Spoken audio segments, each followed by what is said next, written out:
Du théâtre, des voix, des parcours fous. Speed Radio tend le micro à ceux qui font Avignon.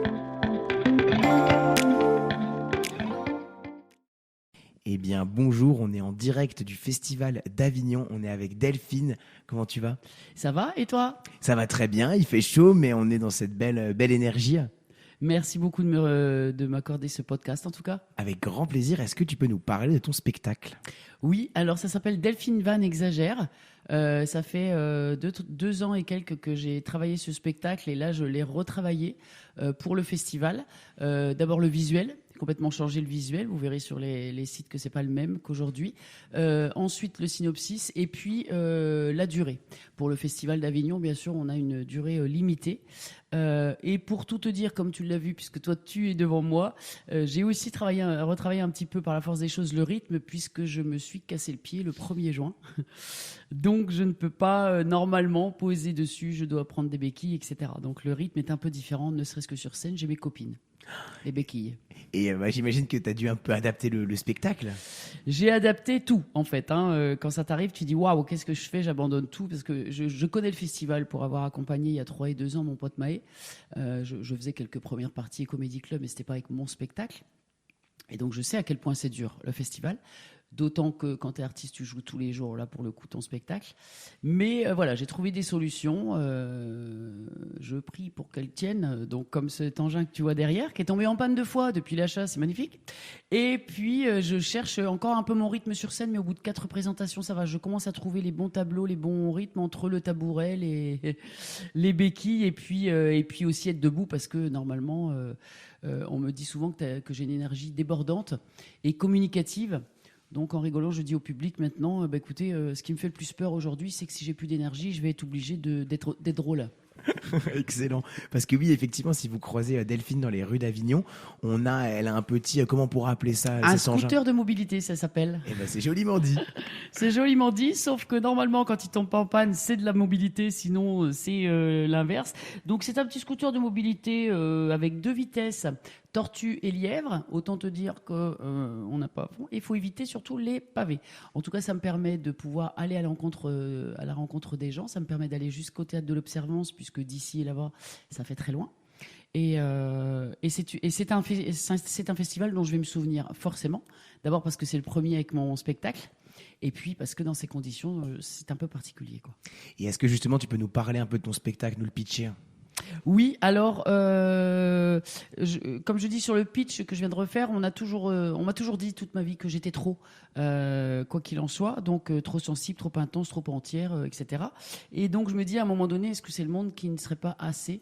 Ça veut dire que je vais aborder un petit peu on va dire, tordre le cou un peu aux injonctions sociales, tout ce qui veut nous faire rentrer dans un moule. Je suis jamais rentrée dedans apparemment. Donc c'est aussi un grand partage avec le public. Ça ne veut pas dire des interactions toutes les 5 minutes pour leur demander ce qu'ils font dans la vie et tout ça, mais vraiment, j'adore partager avec le public. Des sujets un petit peu plus délicats parfois à aborder, mais je vous laisserai les découvrir, puisqu'il ne faut pas spoiler non plus. En tout cas, tu l'as compris, je ne suis pas très douée pour parler moi-même de mon spectacle, bizarrement. Mais en revanche, les avis que vous verrez sur le flyer ou sur mon site sont, comme je te disais tout à l'heure, totalement inventés pour t'inciter à venir me voir. Non, tout est vrai, j'ai juste changé le visuel, vraiment, la durée et puis un peu le rythme. Donc, les gens passent un bon moment, même si je suis sans cesse en train de le retravailler, vraiment. Ok.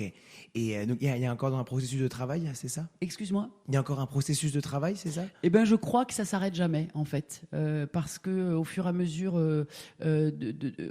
à force de le jouer, bon, évidemment, là, je vais le jouer différemment.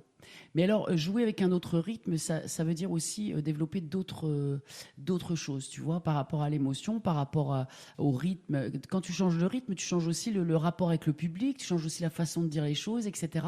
Et donc ça, je pense, ça va influencer aussi le fait que j'ai toujours envie de le travailler. Peut-être il y a des parties qui vont disparaître, d'autres qui vont apparaître parce que au fur et à mesure que les années passent, on vit d'autres choses. Peut-être il y a des choses qu'on n'a plus envie de dire ou plus de la même façon. Et je pense qu'effectivement, un spectacle, comme c'est du spectacle vivant, ça évolue au fur et à mesure qu'on le joue, quoi. Ok. Et on va rire, j'imagine, en venant Eh te ben voir. écoute, c'est le but. Comme je dis, le rire, ça guérit, ça fédère, ça rallonge la vie. Donc c'est vraiment le but, c'est-à-dire de partager des sujets sympas avec les gens, mais aussi de rire. Et là, il y a que le public qui peut te dire, vraiment. Parfait. Où est-ce qu'on on vient te voir jouer? Alors, tous les jours, sauf le mercredi, c'est pour ça que tu es avec moi aujourd'hui, au théâtre de l'Observance. Alors, ça se trouve 10 rue de l'Observance, proche de la porte Saint-Roch. Donc, c'est la petite salle climatisée. On fait comme si on était dans le salon à la maison et on partage ce moment. Donc, 15h50 tous les jours du 4 au 25 juillet. Donc, tout le festival au théâtre de l'Observance. Et tu peux nous parler un peu de ton parcours de comédienne? Oui, tout à fait. Alors, ça fait quelques années que j'ai commencé le stand-up. C'est un mélange stand-up et one woman, enfin bref. Et donc, ça fait quelques années que j'ai commencé la scène. J'étais accro c'est un one shot, hein, vraiment. C'était à la première scène 2019 de mémoire, dans un comédie club avec mon pote Maë, dont je te parlais tout à l'heure. Je me suis inscrit à des cours de théâtre. J'étais à fond dans le boulot. Je n'en dis pas plus parce que j'en parle dans le spectacle du boulot. Et puis, depuis toute petite, tout ça, je me disais, il y a un truc Bon, donc j'ai fait des cours de théâtre, etc. Et puis après, c'était boulot. Et à un moment donné, je commençais à écrire des vannes sur mon téléphone. Des vannes, Delphine Vannes, c'est pas fait exprès. Depuis 2017, de mémoire, vraiment, dans une soirée, dans une autre. Et un jour, je suis chez moi et je me dis, faut que je me lance sur scène. Je sais pas, je regarde, il y avait un cours de théâtre à Lille. Et au bout de 3 cours, le directeur dit, vous êtes 180 élèves. Il y avait du one man, de l'impro, du texte, vraiment. Et il dit, dans 4 mois, il y a une scène, c'était à Lille, dans tel théâtre, une scène ouverte, il y a 10 places. Et il rajoute une petite phrase qui voulait dire, prenez pas la place juste pour rigoler et annuler, ou en tout cas, prenez quand même ça au sérieux parce que c'est une expérience. Et ce jour-là, j'étais dans l'amphi et je me suis dit, on n'a qu'une vie, il faut vivre ses rêves, inscris-toi tout de suite, dans 4 mois, tu dois être sur scène avec un sketch. Donc j'avais déjà commencé à écrire des idées. Ça aurait pu s'appeler Les Préjugés, justement, hein, de ce que je vivais, etc. Et puis, 4 mois plus tard, j'étais sur scène avec mon premier sketch. Magnifique. T'en gardes un bon souvenir de cette première scène? J'en garde à la fois un très, très bon souvenir et des super retours des gens qui étaient là, et à la fois une peur bleue où je tremblais vraiment, vraiment. C'était très impressionnant. Et quand je te dis c'est du one-shot, t'es accro en one-shot, c'est à la fois... évidemment, quand les gens te renvoient des rires et tout ça, c'est waouh, c'est impressionnant. Et ce partage-là, et en même temps, la peur que tu peux ressentir, le stress que tu peux ressentir, c'est toujours le cas, hein, de toute façon, puisque quelqu'un qui monte sur scène en disant tout va bien, j'ai pas de stress, c'est quand même un peu bizarre. Donc voilà, c'est une expérience avec. Avec tout à fait, oui, c'est un stress qu'il faut réussir à gérer. Et est-ce que c'est le spectacle que tu présentes là à Avignon, il est inspiré de ce premier spectacle ou alors c'est complètement autre chose, complètement d'autres thématiques? Oui, c'est le premier spectacle que j'ai retravaillé au fur et à mesure, déjà au niveau de la durée, puisque en général c'était plus ou moins 1h50. J'ai déjà fait des salles, par exemple à Arras, où il y avait, je crois que j'ai fait 1h50, et les gens ont dit, waouh, elle a fait 1h30, on n'a pas vu le temps passer. Donc effectivement, selon les salles, des fois on peut se lâcher un petit peu au niveau du timing. Là, c'est pas possible du tout. Donc j'ai revu déjà au niveau de la durée. Ça oblige à revoir et à resserrer et à enlever des parties, et pourquoi pas en remettre une autre le lendemain, tu vois, c'est jamais le même. Mais oui, on va dire que c'est le premier spectacle qui est retravaillé au niveau du rythme et de la durée, quoi. Ok, d'accord. Et pourquoi tu as eu envie de parler de ces sujets? Qu'est-ce qui t'a motivé à construire ton spectacle là-dessus? Le tout premier sketch dont je te parlais tout à l'heure, c'est la vie. Hein, c'est que de plus en plus, même à l'époque, de toute façon, on est toujours dans les carcans sociaux, on est toujours dans ce moule dans lequel on veut être, on est toujours jugé quoi qu'on fasse, quoi qu'on dise. Est-ce que tu es célibataire? Est-ce que tu as des enfants? Qu'est-ce que tu fais comme travail, etc. Voilà, c'est une société, et avec les réseaux, vraiment, c'est encore pire. C'est de la comparaison, c'est du m'as-tu vu, j'ai l'impression. Donc, au départ, c'était plus de mon expérience perso. que ça partait avec les préjugés, etc. Et puis il y a d'autres sujets après qui sont venus parce que j'avais envie de parler de certaines choses que j'avais vécues de près ou de loin, par exemple. Donc je ne développerai pas parce que sinon il n'y a plus de surprise. Mais des sujets parfois un peu plus délicats, ne serait-ce que pour en rire et tout ça, mais important. Donc c'est souvent de l'observation, du vécu, et puis peut-être des choses aussi que j'ai parfois pas vécues directement mais qui me touchent. Voilà, donc un vrai partage avec le public en essayant de vraiment pas être moralisateur, etc., mais de passer un bon moment, quoi. D'accord. Et au niveau du Festival d'Avignon, c'est ton premier avec ton spectacle, c'est ça? Oui, tout à fait. C'est mon premier festival avec mon spectacle, puisque j'étais venue il y a 3 et 2 ans, donc en accompagnant Maë. Donc là, c'est la prom, c'est la toute première avec le mien. Et alors, c'est comment? Et bien alors là, j'ai fait 4 présentations.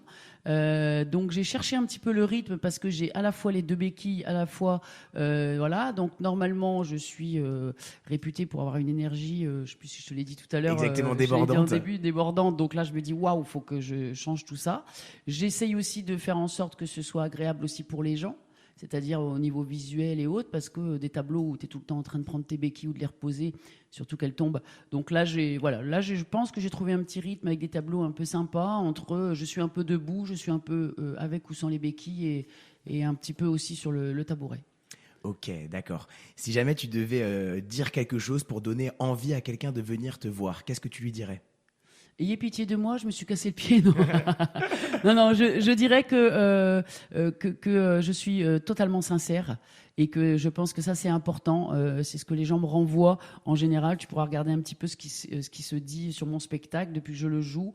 Beaucoup d'autodérision. Ils disent que je suis féroce avec moi-même parfois et que du coup, voilà. De la sensibilité, de l'autodérision et puis vraiment de la vérité. De la vérité humaine et puis dans ce que je dis. Donc vraiment, on fait comme si on était dans notre salon et qu'on partageait un moment ensemble, quoi. Ok, très intéressant. Et enfin, est-ce que tu as encore un petit mot pour conclure? Oui, bon courage à tous les artistes, à tous les gens qui vont aussi nous soutenir en spectacle vivant. Comme l'indique le nom, le spectacle vivant, c'est jamais le même, donc ça c'est bien. Et donc même si vous avez déjà vu éventuellement le spectacle dans une autre ville, n'hésitez pas à venir, ça sera différent et je vous souhaite à tous un bon festival. En protégeant mon petit pied, comme ça je vais aller jusqu'au bout, je lâcherai rien. Et ce que je leur dirais, c'est que même en rampant, j'irai voir le public d'Avignon. Oh, ça c'est mignon. Est-ce que tu pourrais quand même nous dire qu'est-ce qui t'est arrivé peut-être pour avoir ce pied cassé? Tout à fait. Peut-être ça va servir à quelques personnes. J'étais donc sur Avignon depuis septembre et j'allais m'entraîner comme une athlète de haut niveau pour le festival. Donc tous les jours au stade nautique en vélo, 20 minutes de vélo aller-retour. Et figure-toi que le temps que je me retourne pour voir si les voitures me laissaient passer, ça arrive très souvent à Avignon, attention, la roue de vélo s'est bloquée dans le rail du tram. Et là, c'est la chute avec brûlure sur l'épaule, la tête et puis ce fameux pied cassé. Je précise quand même que ça serait quand même bien de mettre notre casque. J'en avais pas, j'aurais pu être bien pire. Et j'étais en tongs. Je le précise parce que je n'arrête pas de me dire, et si j'avais eu des baskets, peut-être que j'aurais pas le pied cassé. Mais en tout cas, ça arrive très très souvent à Avignon et certainement dans d'autres villes. Donc voilà, si vous prenez votre vélo, faites gaffe aux rails de tram. Donc, chers auditeurs, n'oubliez pas votre casque, n'oubliez pas de sortir avec des chaussures.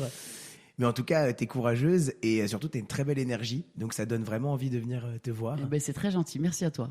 Avec grand plaisir. Et on te retrouve où? On va juste rappeler ça encore pour conclure. Théâtre de l'Observance, tous les jours sauf le mercredi, 15h50, jusqu'à la fin du festival. Parfait. Merci beaucoup. Merci à toi. Merci à toi. À très vite. Salut. Salut.